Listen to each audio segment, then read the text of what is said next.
Welcome to a wonderful book power of now. आइए शुरू करते हैं विद रजनी जी। टुडे शक्तिमान वर्तमान पावर ऑफ नाउ, जहां हम बात करेंगे कि महिलाएं एनलाइटमेंट के निकटतर क्यों होती हैं। Why are women close to enlightenment. तो सवाल किया गया है इसमें, क्या पुरुष और स्त्री के लिए एनलाइटमेंट की मार्ग की बाधाएं एक जैसी ही होती हैं? तो आइए इसका आंसर सुनते हैं और समझते हैं। गुड इवनिंग प्राची जी। जी वेलकम। जी हाँ, लेकिन अंतर है प्रबलता का। आमतौर पर महिलाओं के लिए अपने शरीर को महसूस करना और अपने शरीर में रहना अपेक्षाकृत आसान रहता है। इसलिए पुरुष की अपेक्षा वे बीइंग के अधिक निकट रहा करती है और इसलिए उनके एनलाइटेंट की संभावना भी अधिक रहती है। यही कारण है कि अनेक प्राचीन सभ्यताओं ने निराकार तथा भावातीत वास्तविकता को चित्रित या वर्णित करने के लिए सहज रूप से स्त्री रूप या स्त्री उपमा को ही चुना है। इसे प्राय एक ऐसे गर्भ के रूप में देखा जाता है जो सृष्टि की हर चीज को जन्म देती है और उसके मूर्त रूप वाले जीवन काल में उसका भरण पोषण भी करती है। ताओ ते चिंग नामक अति प्राचीन कथा तथा अत्यंत गुण गंभीर पुस्तक में ताओ को, जिसे कि बीइंग माना जा सकता है, इस प्रकार परिभाषित किया गया है: अनंत, असीम, शाश्वत, प्रेजेंट, संपूर्ण सृष्टि की जन्मदात्री माँ। स्वाभाविक है कि पुरुषों की अपेक्षा स्त्रियां उससे अधिक निकट रहती है, क्योंकि वे ही अप्रकट एवं अव्यक्त को सचमुच प्रकट करती है, अवतारित करती है। और तो और समस्त प्राणी तथा अन्य पदार्थ अत्यंत परम स्रोत में वापस लौट आते हैं। सब कुछ ताओ में समाप्त हो जाता है, केवल वही चिरस्थायी रहता है। और चूंकि स्रोत को स्त्री माना गया है, अतः मनोविज्ञान में तथा पुराण विज्ञान में इसे आद्य स्त्री के प्रकाश व अंधकार वाले आयामों के रूप में वर्णित किया गया है। परम देवी या दिव्य माँ के दो आयाम होते हैं, वे जीवन देती है और वही जीवन लेती है। वैसे कहते हैं कि औरतों को अपनी बॉडी में रहने से ज्यादा आसानी होती है। क्यों? क्योंकि वो बीइंग के बहुत पास होती हैं, और इसीलिए बोलते हैं कि एनलाइटमेंट के भी वो ज्यादा निकट रहती हैं आदमियों के कंपैरिजन में। लेट्स अंडरस्टैंड, बहुत सारी वेरिड कल्चर्स रह चुकी हैं जो इसके बारे में विवरण करती हैं, क्लियरली एम्फसाइज करती हैं कि क्यों फीमेल की बॉडी का आकार या एनालॉजीज इस्तेमाल की जाती हैं सही रियलिटी में पहुंचने के लिए, जो रियलिटी हमारे समझने के बियॉन्ड होती है। और क्यों एक औरत का ये गर्भ को ही वो माना जाता है जहां से एक सृष्टि का निर्माण होता है, और वैसे जहां वो एक फॉर्म देती है, लाइफ देती है, और इटर्नल बीइंग में उसका डिपिक्शन होता है। जो ताओ ते चिंग थे, उन्होंने भी अपनी बहुत सारी किताबों में अपनी उसमें लिखा हुआ है कि जो औरत होती है, लेडी होती है, वुमन होती है, वो इन्फिनिट होती है। उसकी कोई उसको सीमा में नहीं बांध सकते आप। लिमिटलेस होती है, अनंत होती है। और वो लेडी हमेशा प्रेजेंट रहती है, असीम रहती है, शाश्वत प्रेजेंट, इटर्नली प्रेजेंट रहती है। ये भी कहा हुआ है उनके बारे में कि संपूर्ण सृष्टि, वो कंप्लीट यूनिवर्स, कंप्लीट क्रिएशन अपने अंदर है, और वो ही जन्मदात्री माँ है जो आगे लोगों को जन्म देती है, चीजों को निर्माण करती है, जहां से मैनिफेस्टेशन शुरू होती है। इसीलिए कहते हैं कि बहुत नेचुरल है कि मेन के कंपैरिजन में वुमेन एनलाइटमेंट के ज्यादा पास रहती हैं, और वुमेन ऐसे जगह पे रहती हैं कि जहां जल्दी चीजें मैनिफेस्ट हो जाती हैं। ये भी कहा जाता है कि सब चीजें ताओ के अंदर खत्म हो जाती हैं, वहां सिर्फ अकेलापन रह जाता है। और सोर्स वहां का क्या है? लेडी। वहां का जो सोत्रो बोल जाता है वो है स्त्री, और स्त्री के अंदर रिप्रेजेंट करते हैं light and dark sides of femininity. Light and dark सब में होते हैं, मेल्स हों फीमेल्स हों, सब जगह होते हैं। साइकोलॉजी में भी है, माइथोलॉजी में भी है। एक टनल के अंत में आपको मिलता है उजाला, रात्रि के बाद मिलता है आपको सुबह, सुबह के बाद मिलती है रात्रि। दोनों जैसे एक ही सिक्के के दो पहलू हैं ही। और विमेन के साथ इसको ज्यादा वर्णित किया जाता है बिकॉज अगर आपने कभी सुना हो तो इंडिया में तो बहुत सारी गॉडेसेस हैं जो माँ का रूप है, बहुत सारे हैं। बाहर जो बाहर की फिलॉसफी है वहां पर बोलते हैं divine mother, the goddess of all being. आपके इजिप्शियंस में है, रोमन कल्चर में है, इंडिया में तो है ही, और बहुत सारे का। तो वहां पर क्यों बोलते हैं? क्योंकि वो जीवन प्रदान करती है और वो ही जीवन लेती है। अगर आपने इंडिया में भी देखा हो तो काली माँ ने जीवन लिया भी था और बाकी देवियां जीवन देती भी हैं। सो इसलिए कहते हैं कि वो लेती है और देती है तो ज्यादा वो क्लोज होती है एनलाइटमेंट की, इसीलिए उसको ज्यादा पास माना जाता है।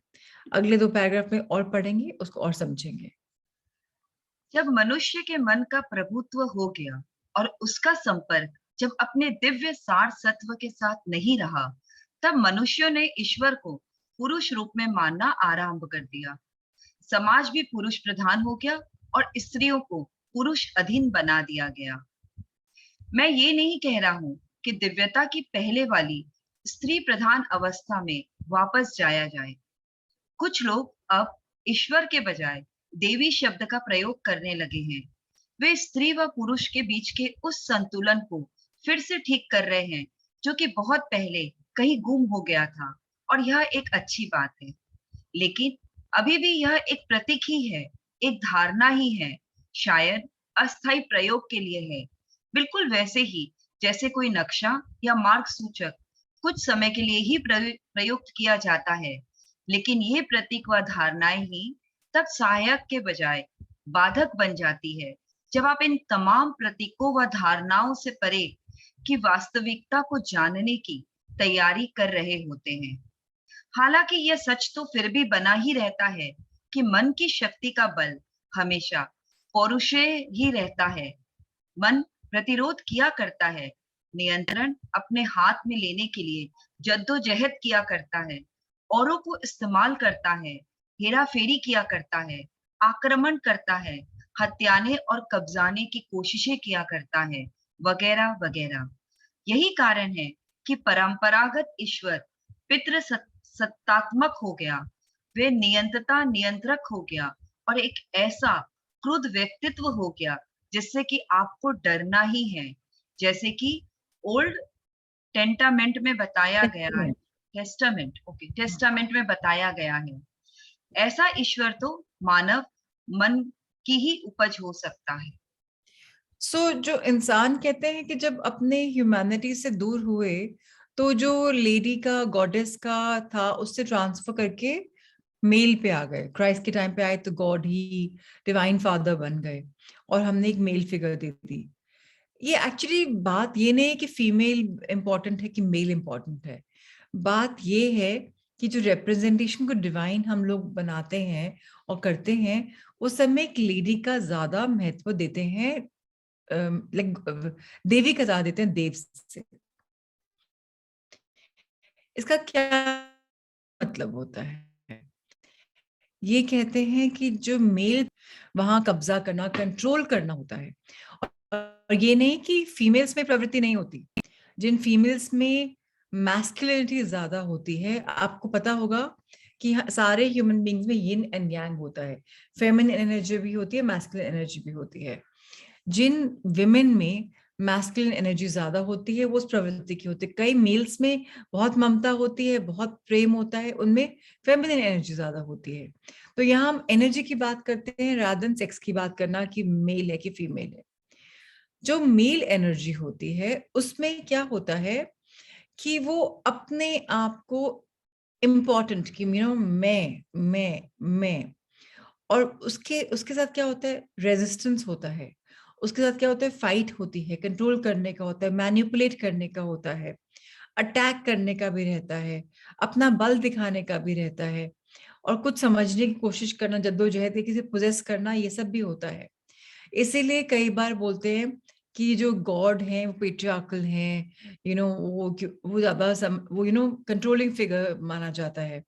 कभी आपने फादर, अपने घरों में भी मोस्टली कहते हैं कि फादर्स घर चलाते हैं। ऑफ कोर्स इस मॉडर्निटी में तो विमेन भी इक्वली काम करने लगे, लेकिन जो ह्यूमन माइंड है उसको देखिए, हम बात भी करते हैं मैस्कुलिन कि मन नहीं मानता, ये नहीं बोलते मन नहीं मानती, तो इसलिए उसकी थोड़ी मैस्कुलिन एनर्जी है क्योंकि वो चलायमान होता है, अपने मन अनुसार चलाता है। हम लोग को मोस्टली हम अपने मन के हिसाब से चलते हैं। मन ने बोला ये खा लो तो खा लो, बॉडी को जरूरत है कि नहीं हमको नहीं पता, मन ने बोला। सो अगेन इसीलिए ये एक प्रॉब्लम आती है। मन के बारे में थोड़ा सा और समझते हैं।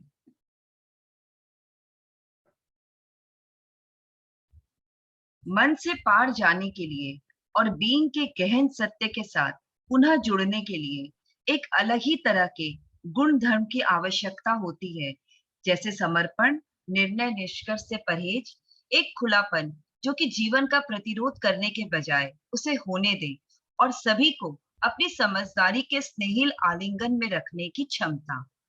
ये सब गुण स्त्री भावनाओं के साथ अधिक संबंध रखते रहते हैं।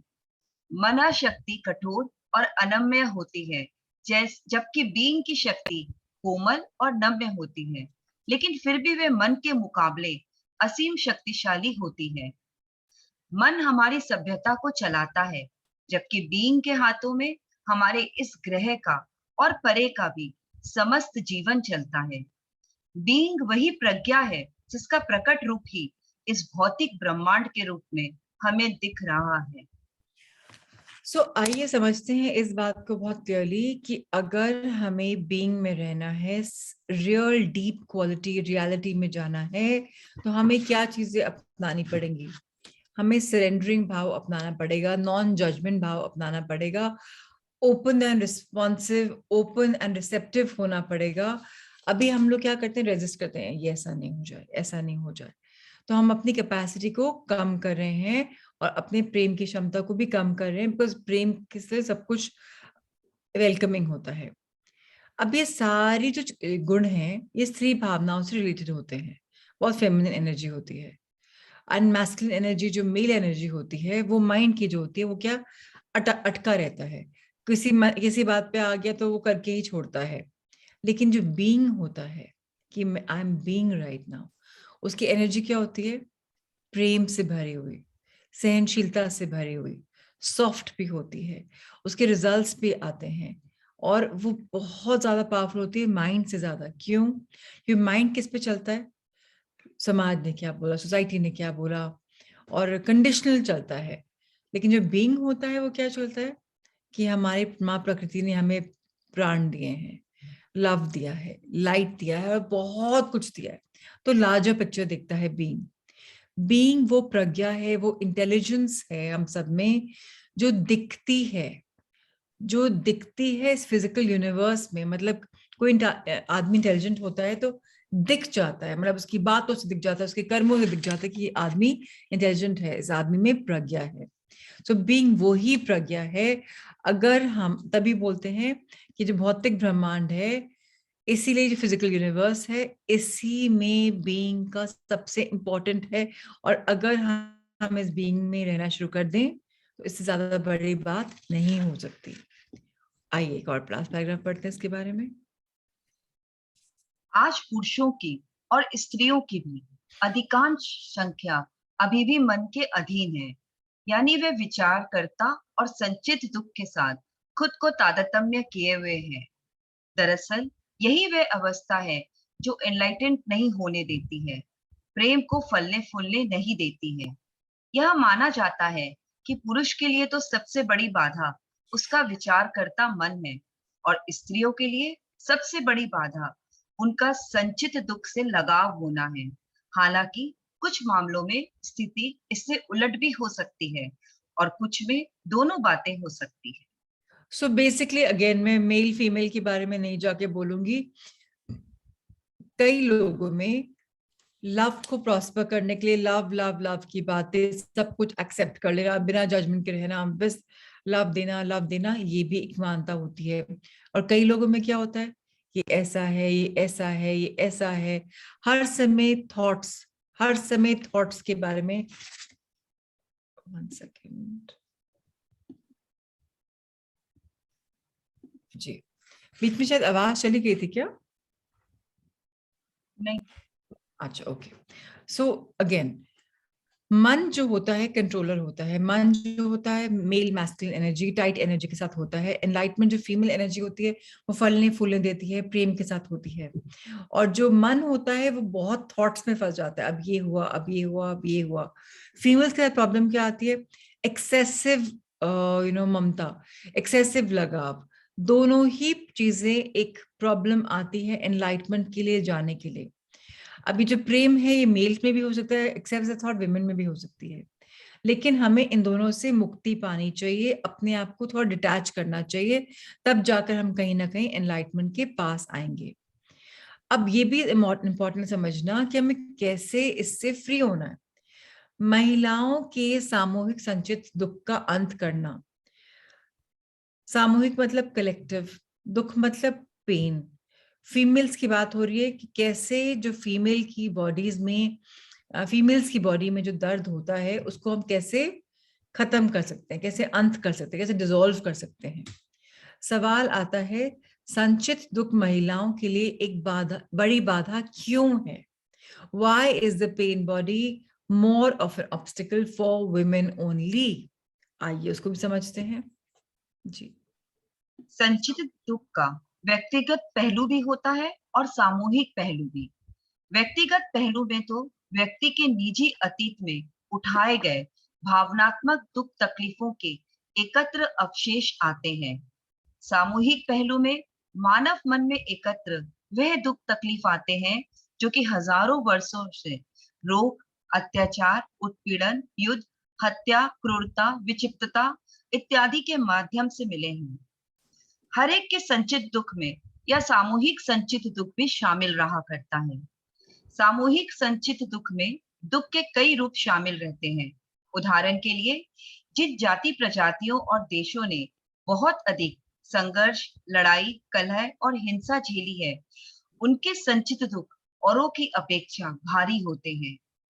कोई भी जिसका कि संचित दुख प्रबल हो और जिसने खुद को दुख की तारतम्यता से बाहर निकालने की पर्याप्त चैतन्यता ना हो, वह न केवल लगातार या समय समय पर अपने भावनात्मक दुख को पुनः पुनः जीने के लिए विवश रहता है, बल्कि आसानी से हिंसा करता या हिंसा का शिकार बन जाया करता है।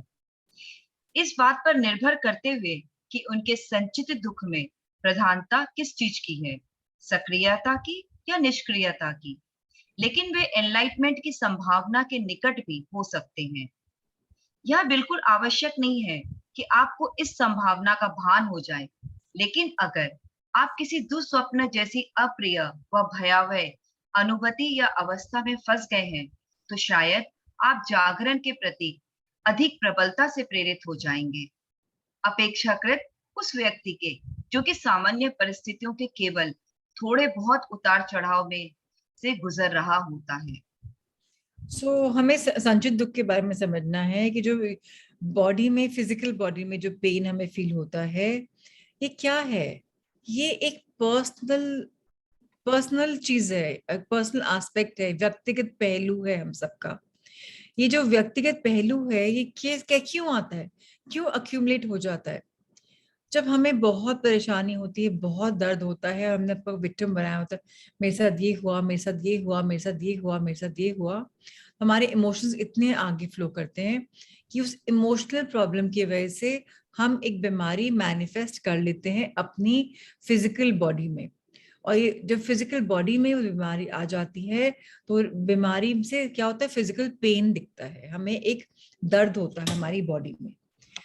और ये जो पुरानी हमने जो सामूहिक जो पकड़ी हुई हैं दुखें, जो तकलीफ पकड़े हुए हैं, इनसे हमारी साइकी पे बहुत असर पड़ता है। और ये ना कब से चलती आ रही है, हमें आज पता भी नहीं होगा। हमारे इस लाइफ के बारे में हमें पता है, लेकिन ये जो पेन बॉडी है ये हमारी सैकड़ों लाइफ से चलती आ रही है। अब आप बोलेंगे मैंने तो गलती नहीं करी, बट मेरी बॉडी में तो पेन है। तो भाई हम बहुत लोगों ने गलती नहीं करी होती, तो पैदा होते हैं बिना किसी बॉडी पार्ट के, या तकलीफ के पैदा होते हैं, या कोई ना कोई डिजीज होता है पैदाइशी होता है। क्यों होता है? ये पेन बॉडी का कर्मा, कॉज ऑफ इफेक्ट है जो अभी दिख रहा है हमें। तो हमें क्या, किस तरह की प्रॉब्लम्स आ सकती हैं पास्ट में?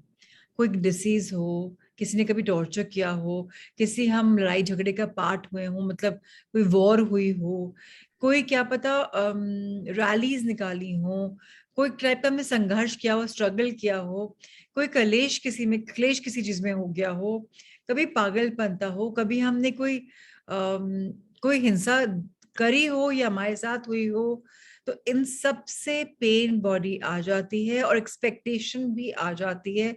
और जब पेन बॉडी आता है तो हमारी फिजिकल बॉडी में मैनिफेस्ट हो जाता है। पेन बॉडी के बहुत सारे एग्जाम्पल्स होते हैं, जैसे कई कई जातियों में, कई कंट्रीज में किस टाइप के बिहेवियर होते हैं। जैसे फॉर एग्जांपल रेसिज्म बहुत ज्यादा हो रहा है, उसके लिए वायलेंस आ जाती है, तो वो भी उनसे क्या, उस वायलेंस से कहीं ना कभी हमें, हमारी एनर्जी हमें हैवी लगती है और हम अपने आप को आइडेंटिफाई करने लग जाते हैं। जिसको भी बहुत ज्यादा बॉडी में दर्द हो और वो कॉन्शियस नहीं हो उसके बारे में, तो वो उनका पेन बढ़ता ही चला जाएगा। क्यों? क्योंकि वो उसको एक्सपैंड कर रहे हैं, बार बार बार बार बोल रहे हैं, तो अपने सबकॉन्शियस माइंड में जो उन्हें प्रॉब्लम्स हुई हैं उनको भी वो प्रोत्साहन दे रहे हैं, उनको भी वो बल दे रहे हैं। अगर हमने उसको इग्नोर कर लिया, थोड़ा अपने आप को विक्टिमाइज कम कर दिया और बोला कि ये मुझे कुछ सिखाने आया है, जैसे ही दर्द आया है वैसे दर्द चला जाएगा, तो हमने उसका प्रेशर, उसका पेन अपनी बॉडी में कम कर दिया। और तब हम क्या, एनलाइटमेंट के पास आ जाते हैं।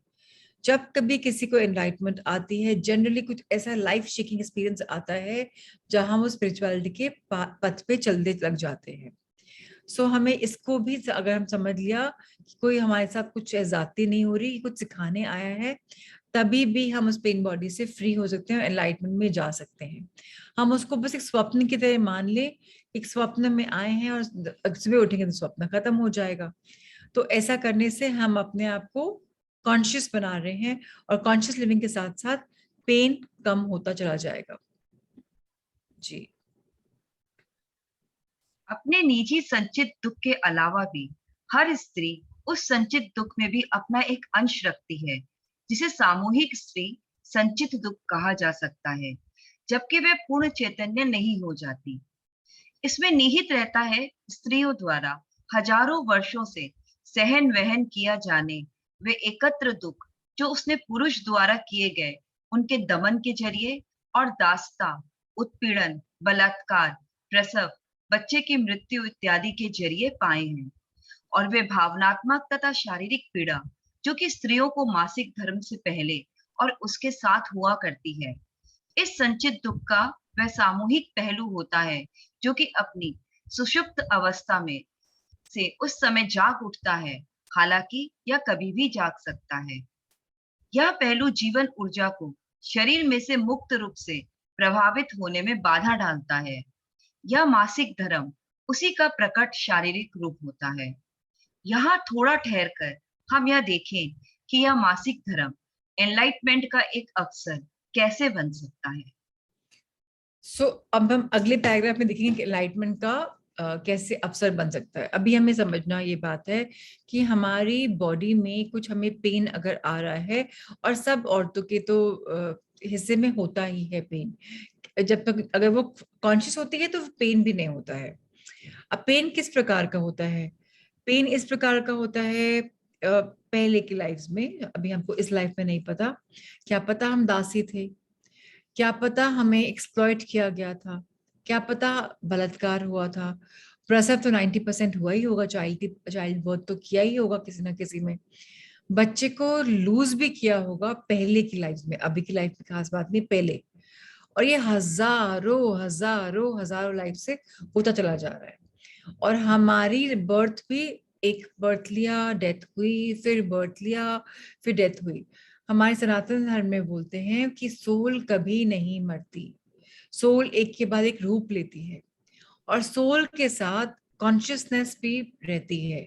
सबकॉन्शियस माइंड जो है, जहां पर कॉन्शियसनेस रहती है, वो उसके साथ एक 1+1 ऑफर होता है। तो हमारी जो सोल आ रही है हमारी कॉन्शियसनेस के साथ आ रही है। अगर इस लाइफ में आपने अध्यात्म में बहुत ध्यान दिया है तो आपके जो कर्म है उच्च श्रेणी के होंगे, तो अगली बार आप इनके साथ पैदा होंगे। ये नहीं कि लाइफ खत्म हुई तो अध्यात्म खत्म हो गया। तभी कहते हैं ना कि अगर आपने बुरे कर्म किए, देर सवेर Karma will catch up on you. आपने इस बार इस लाइफ में बहुत मर्डर्स करे हैं, बट इस बार आप बहुत रईस निकले हो, अगली लाइफ में अपंग बन के शायद पैदा हो जाओगे। सो वो कर्मा की साइकिल अलग होती है।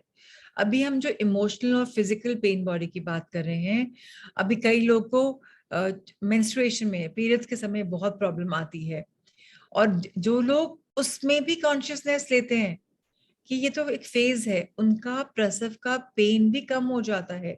एक्सपेरिमेंट्स आराम से हुए हैं, आपको विश्वास होगा तो आप देखेंगे। पर जो लोग उसको एक्सपैंड करते हैं उनको प्रॉब्लम आज है, कल और दुगुनी तो चौगुनी हो जाती है। और कभी कभी ये इनकी कोई ट्रिगर रिएक्शन, एक switch on switch off button की तरह भी हो जाता है। तो अगर हमें लाइफ में जीवन ऊर्जा में फ्लो होना है, अपने आप को मुक्त करना है इस पेन बॉडी से, तो हमें अभी के अंदर रहना होगा। जब हम अभी में रहेंगे, हर पल अभी को एंजॉय करेंगे, तो हम बहुत ज्यादा एनलाइटमेंट के पास जा रहे हैं। इवन जो आपके मेंस्ट्रुअल साइकिल आएगी, आप बोलेंगे इस समय भी मैं एनलाइटमेंट के पास हूँ, तो हाँ जी आप बनेंगे। क्योंकि दुख जब आता है तो एनलाइटमेंट के द्वार खोलता है। हमेशा ये बात ध्यान देख लीजिए, जब कभी इंसान के साथ कुछ ज्यादा बुरा होता है तो उस समय वो ज्यादा अपने आप को करीब पाता है, चाहे वो भगवान को दोषारोपण जरूर करते, लेकिन उस समय भगवान के ज्यादा पास होता है। तब तो एटलीस्ट याद तो करता है। अब नॉर्मल डेज में तो बहुत कम याद करते हैं। कई लोग ऑफकोर्स करते हैं, सबके लिए ये चीजें नहीं है, बाय लार्ज बातें हो रही हैं। और ये दर्द हावी कब हो जाता है उसके बारे में भी समझते हैं। स्त्री पर संचित दुख उस समय हावी हो जाता है। आप स्त्रियों में एक अत्यंत शक्तिशाली ऊर्जा का आवेग होता है, जो अपने साथ अचैतन्य तारतम्यता कर लेने के लिए आपको आसानी से खींच सकता है। तब आप एक सक्रिय ऊर्जा क्षेत्र के अधीन हो जाती हैं, जो आपके आंतरिक आकाश पर कब्जा कर लेता है और ऐसा दिखाने लगता है कि जैसे वे आप ही हैं। लेकिन वास्तविकता तो यही है कि वे आप नहीं होती। वे आपके माध्यम से बोलता है, आपके माध्यम से कार्य करता व सोचता है। वह आपके जीवन में नकारात्मक स्थितियां पैदा करता है, ताकि उस ऊर्जा से वे खुराक ले सके। वह और दुख दर्द चाहता है, किसी भी रूप में। इस प्रक्रिया का वर्णन मैं पहले भी कर चुका हूँ। वह एक दुष्चक्र बन सकता है, विनाशकारी हो सकता है। वह अतीत दुख खालिस दुख होता है, लेकिन वह आप नहीं होती। तो जब दर्द हमारी बॉडी पे हावी हो जाता है, हमारी बॉडी को टेक ओवर कर लेता है, तो हमें उस समय हमारी एनर्जी डाउन हो जाती है। जब आपकी बॉडी में दर्द हो, आप कैसे रहते हो ना, ऐसे। और जब एक्साइटेड हो तो कैसे, सब बहुत बढ़िया। तो आपकी एनर्जी ऊपर जा रही है कि नीचे जा रही है, वो आपकी पेन बॉडी को कितना आपने इम्पोर्टेंस दी है उस पे डिपेंड करता है। हम सबके पास एक एनर्जेटिक फील्ड होता है और इसके बारे में हम सब जानते हैं। अब इस एनर्जी फील्ड में हमने किसको स्थान दिया है, दर्द को कि लाइफ को? अगर हमने दर्द को स्थान दिया है और उसको हम बढ़ावा दे रहे हैं और बात कर रहे हैं उसके बारे में, और बात करते हैं और बात करते हैं, तो हमें और दर्द ही मिलेगा। और अगर हम उसको इग्नोर करते हैं तो वो खराब खत्म ही होगा। इसके बारे में हम पहले भी डिटेल में बात कर चुके हैं। तो हमें क्या चाहिए? चॉइस हमेशा हमारे पास रहती है, और कोई नहीं आएगा चॉइस देने के लिए, हमेशा हमारे पास है। जी। जो स्त्रियां पूर्ण चैतन्यता की तरफ बढ़ रही है, वे पुरुषों की अपेक्षा काफी आगे निकल चुकी हैं और आने वाले वर्षों में उनकी गति और भी तेज हो जाएगी। पुरुष उन्हें अंत में भले ही पकड़ पाए, लेकिन काफी लंबे समय तक पुरुष व स्त्री की चैतन्यता के बीच एक फासला तो रहेगा ही। स्त्रियां उस शक्ति को पुनः प्राप्त कर रही है जिसे पाने का उन्हें जन्म सिद्ध अधिकार है, और इसलिए वह शक्ति उनको पुरुषों की अपेक्षा अधिक सहजता से प्राप्त हो रही है। यह शक्ति है प्रकट जगत तथा अप्रकट जगत के बीच, भौतिकता तथा आध्यात्मिकता के बीच एक सेतु होना। एक स्त्री के रूप में आपका मुख्य कार्य अब यह है कि आप इस संचित दुख का त्वरण करें, ताकि कभी यह आपको आपके और आपके सच्चे स्वरूप के बीच में ना आए। साथ ही एनलाइटमेंट के मार्ग में आने वाली एक अन्य बाधा को भी आपको दूर करना है, और वह है आपका विचार करता मन। लेकिन संचित दुख का निवारण करने में जो आपकी प्रबल प्रेजेंस रहेगी, वह आपको अपने मन की तादात्म्यता से तो मुक्ति दिला ही देगी।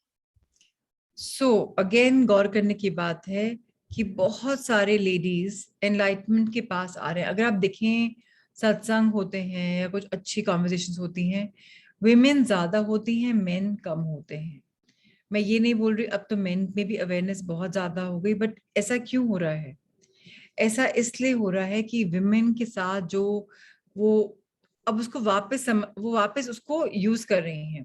पैदा तो हम सब हुए लव एंड के साथ साथ, लेकिन विमेन उसको अब एक पुल की तरह इस्तेमाल करते हुए, अपनी एनर्जी को इस्तेमाल करते हुए, अपनी स्पेस को अपलिफ्ट करते हुए उस दुनिया से वापस टैप कर रही है और पेन बॉडी से दूर जा रही है, अपने आप को खोज रही है, अपने आप का एसेंस खोज रही है। वो अपने आप को, ऐसा बोला जाता है, मुझे नहीं पता कितना ट्रू है कि नहीं, बट जो रेशो आता है वो यही बोलता है कि विमेन ज्यादा एनलाइटमेंट के प्रति जा रही हैं। वो एफर्ट कर रहे हैं कि थिंकिंग माइंड जो मेरा है, जो विचार करता मन मेरा है, उसको मैं थोड़ा सा रोक दूं। कैसे रोक दूं? स्पिरिचुअलिटी के जाकर। कैसे रोक दूं? मेडिटेशन करके। कैसे रोक दूं? ब्रीदिंग करके। और वो उसको बेटर डील कर पा रही हैं और अपने आप को आइडेंटिफाई कम करके सैल्वेशन के पाथ पे जा रही हैं, मुक्ति के पथ पे चलना चाह रही हैं, जहां पर वो प्रेजेंट हैं। ऐसा बोलते हैं। कितना कितने आप लोग उसको फील कर रहे हैं वो आपके ऊपर डिपेंड करता है। जी, आगे बढ़े। याद रखने वाली पहली बात यह है कि जब तक आप अपने दुख के साथ खुद को तारतम्य किए रहेंगे, तब तक आप उससे मुक्त नहीं हो सकते। जब तक स्व के भाव का कोई अंश आपके भावनात्मक दुख के साथ निमग्न रहेगा, तब तक अपने दुख के घाव भरने के अपने ही प्रत्येक प्रयास को आप अचैतन्य रूप से खुद को रोकते और तोड़ते रहेंगे। क्यों? सीधी सी बात है कि आप नहीं चाहते कि आप जैसे हैं उसके साथ कोई छेड़छाड़ करे, क्योंकि वह दुख आपका एक अभिन्न अंग बन चुका है। यह एक अचैतन्य प्रतिक्रिया प्रक्रिया है, और इससे पार पाने का एकमात्र उपाय है इसे चैतन्य बनाना। सो अगेन, हम लोग को जो बीमारी होती है ना, हम उसको ओनरशिप में ले लेते हैं। I have thyroid, I have obesity, I have diabetes, I have blood pressure, या जो जब हम ऐसा बोलते हैं तो हम कहीं ना कहीं रेजिस्ट कर रहे होते हैं कि कोई छेड़छाड़ी ना हो जाए, ये तो मेरी मेरी मेरी एग्जिस्टेंस का एक पार्ट है। तब ये इससे हम फ्री नहीं हो सकते। अगर हम इससे फ्री होना है तो हमें उस पुल की तरह इस्तेमाल करके इसको पीछे छोड़ के अपनी कॉन्शियसनेस को जगाना पड़ेगा, जहां हम इन चीजों को पीछे छोड़ के आए हुए हैं। तो अभी हमने इनको ओन कर लिया है, जो बिहेवियर प्रॉब्लम्स आई हैं। जी, और फिर क्या होगा समझते हैं। अचानक यह देखना कि आप अपने दुख के साथ अनुरूप हैं, चिपके हुए हैं, या ऐसे ही रहते आए हैं, यह देखना आपके लिए एकदम एक सदमे जैसा लग सकता है। जो ही आपको इस बात का बोध होता जाएगा, त्यों ही आप उस अनुराग से मुक्त होते जाएंगे। यह संचित दुख एक प्रकार का ऊर्जा क्षेत्र होता है, बिल्कुल ऐसा जैसे उसका एक अस्तित्व हो, और जो कि अस्थायी रूप से आपके आंतरिक आकाश में आ बसा हो। यह जीवनी शक्ति है जो जाल में फंस गई है। वह शक्ति है जो अब फल फूल नहीं रही है।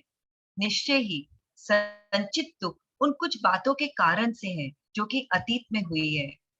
यह आपके अंदर जीवित पलता हुआ अतीत ही है, और अगर आप इसके साथ तादात्म्य हो जाते हैं, तो आप अतीत के साथ ही तादात्म्य होते हैं।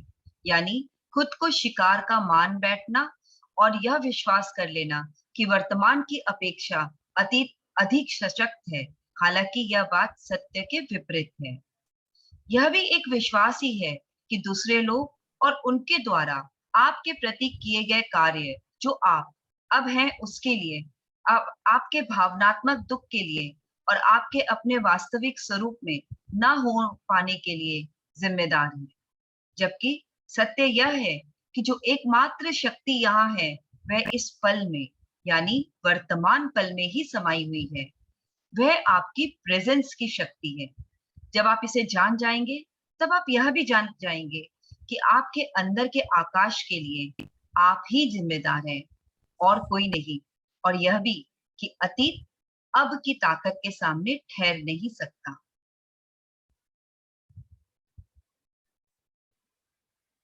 कनेक्शन अनस्टेबल है और 4:30 बजे बत्ती जाने वाली थी यहाँ पर जहाँ मैं आई हुई हूँ। सो हो सकता है कि हम सेशन आगे लंबा नहीं चला पाए। इसको मैं ट्राई करती हूँ कंप्लीट करने का जितने हैं, अगर कहीं रुकेगा सेशन कंक्लूड कर लेंगे। सो अब हम जहाँ थे कि हम लोग आइडेंटिफाई कर चुके हैं हमारी कोई बीमारी है, मुझे ऐसा है और इसका ये हमारा अभिन्न अंग बन जाती है।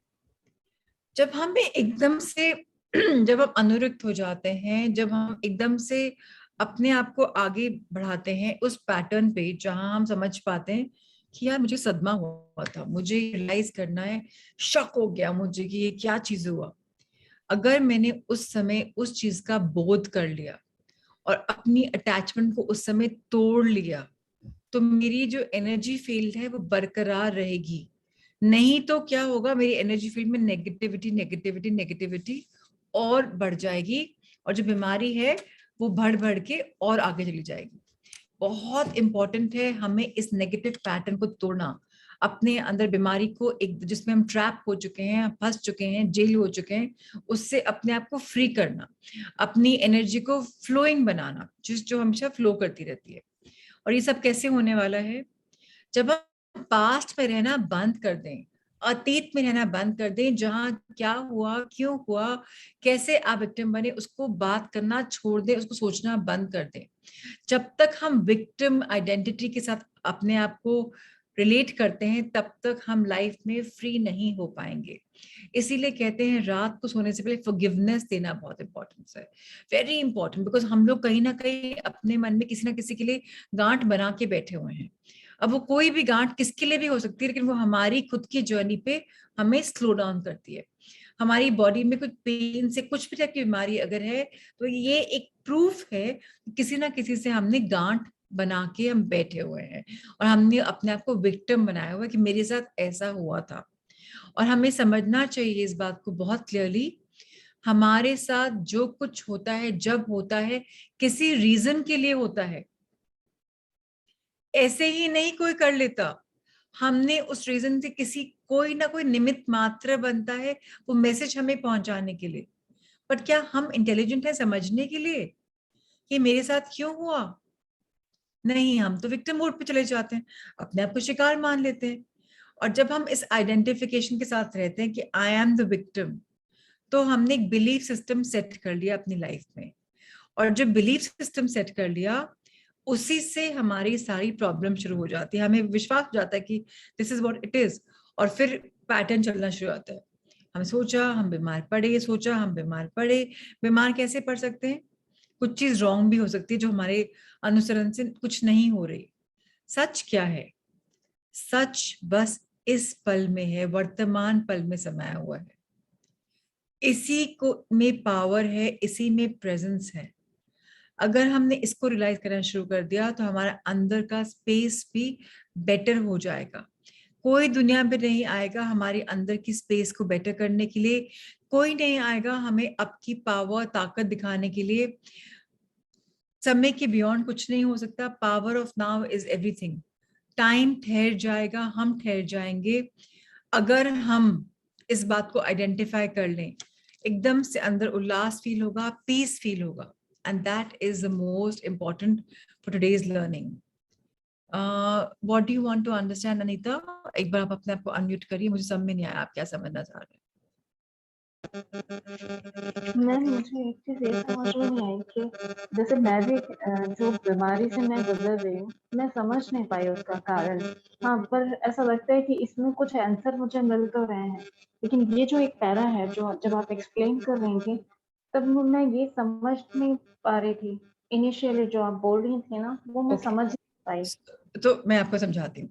जैसे अगर हमें फॉर एग्जाम्पल कोई भी टाइप की सर्वाइकल है, तो इसमें आपको हेल्प कर सकता है, अगर आपको खुद इतना अभी हम उस लेवल पे नहीं पहुंचे समझने के लिए, जैसे मैं तो नहीं पहुंची, तो मैं तो ऐसे में हेल्प लेती हूँ लुइस है की किताब का। जब कभी कोई बीमारी होती है, वहां A to Z का इंडेक्स बना हुआ है, you can heal your body में। देखती हूँ कि बीमारी आई है, इसका रीजन क्या आया है, उसके साथ में एफर्मेशन आती है, उसको फॉलो करती हूँ। बीमारी आती तब है जब हमारे थॉट्स टेढ़े मेढ़े हो जाते हैं, जब हम अपने आप को विक्टिम बना लेते हैं कि मेरे साथ ये हुआ, और हम उसमें इतना विश्वास कर लेते हैं कि हम पेन बॉडी को अपने अंदर न्योता दे देते हैं, इन्विटेशन दे देते हैं, और वो हमारे अंदर आके घर कर लेता है। सो अगर हमारी बॉडी में पेन है, कोई प्रॉब्लम है, हमें उसको बहुत अटेंशन नहीं,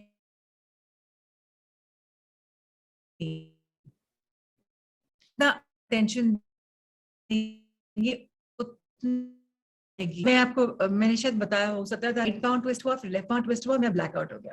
पर मैंने सिंपल बोला कि मुझे ये एनर्जी अभी नहीं चाहिए अपने आप को खराब करने वाली, ये क्यों मेरा पाँव फोड़ा है, क्या मुझे लेसन सीखना है, आप मुझे बताएं। एंड मैं एक बहुत पावन भूमि में हूँ। किया, क्यों आया है ये प्रॉब्लम मुझे पता है, और fracture is something I am not ready for right now. विश्वास करेंगे इतना कड़क होने के बाद, मैं मोबाइल भी जोकी के गिरा, फिर भी एवरीथिंग वाज ग्रेट। जब डॉक्टर के पास गई, 3 दिन के बाद गई मैं, आई नो रदीर जी यहाँ नेट की प्रॉब्लम, 4:30 बजे उन्होंने कहा था नेट चला जाएगा, तो अभी बस इसलिए कनेक्शन है, सो इसलिए आज सेशन शॉर्ट करेंगे। But anyways I am replying to Anita, so in fact मैं बंद कर देती हूँ, I stop sharing. So yeah, Anita, in fact, you can come on. You can come and you can ask me. So आपको realise करना है कि आपने कभी क्वेश्चन किया अपनी पेन बॉडी को कि मुझे क्या सिखाने आया है? आपने पूछना पड़ेगा अपनी बॉडी पे क्यों आया है, मैंने इसको क्यों ओनरशिप दी है, क्यों मैंने इसको वैल्यू दी है। जब तक आप पूछेंगे नहीं, आपको जवाब नहीं मिलेगा। Very very very important to understand, very very very important to ask. जब आप पूछेंगे और साधना में बैठेंगे आंखें बंद करके कि मुझे ये प्रॉब्लम क्यों आई है, क्या सिखाने आई है, मुझे इसको छोड़ना है, मुझे इससे आगे बढ़ना है, एंड उस समय ब्रीदिंग पे ध्यान दे लें, धीरे धीरे धीरे करके आपकी अटेंशन बीमारी से कम हो जाएगी और वो आपको छोड़ के चली जाएगी। कोई भी इंसान बीमारी या कुछ भी हमारी बॉडी में रहता है, जब हम उसको अटेंशन देते हैं, हम अटेंशन नहीं देंगे तो वो रहेगा कहाँ पर। So it's very important to understand. Try करिए अपने आप से पूछ के, नहीं होता हाँ अन लुइस की किताब भी देखिएगा, जवाब नहीं मिला तो आई एम हियर, कल हम लोग वापस के बारे में बात करेंगे, right. So thank you everyone, thank you Rajni ji.